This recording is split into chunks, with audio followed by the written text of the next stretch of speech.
Hi കുട്ടീസ്, good morning. അപ്പോൾ പാലൊക്കെ ചൂടാക്കാൻ വച്ചു. എന്നത്തെയും പോലെ ലഞ്ച് ബോക്സിലോട്ട് പോകാം.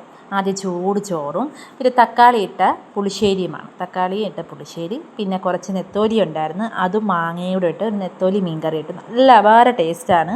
പുളിക്ക് പകരം മാങ്ങ ഇടുമ്പോൾ അത് ഞാനൊരു സെപ്പറേറ്റ് ഒരു പാത്രത്തിലോട്ടാക്കി അതും വച്ചു. അതിൻ്റെ ഒപ്പം ഇന്നലെ കുറച്ച് ചക്ക കിട്ടിയായിരുന്നു, അപ്പം ചക്ക അവിയലാക്കാമെന്ന്. ചക്ക അവിയലും മീൻകറി, നെത്തോലി മീൻകറി ഭയങ്കര ടേസ്റ്റാണ്.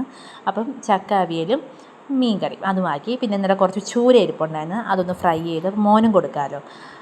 അതിൻ്റെ ഒപ്പം എന്നത്തെയും പോലെ അച്ചാറും വെച്ചപ്പോൾ ഇന്നത്തെ ലഞ്ച് ബോക്സ് കംപ്ലീറ്റ് ആയി. അവിയൽ, മീൻകറി, അച്ചാർ, ഫ്രൈ. അതിൻ്റെ ഒപ്പം തക്കാളി ഇട്ട നല്ല തക്കാളി പുളിശ്ശേരിയും എന്നത്തെ പോലെ മോരുമാക്കി വെച്ചിട്ടുണ്ട്. ബ്രേക്ക്ഫാസ്റ്റിന് നല്ല ചൂട് ഇഡ്ഡലിയും പാച്ചു ചമ്മന്തിയും.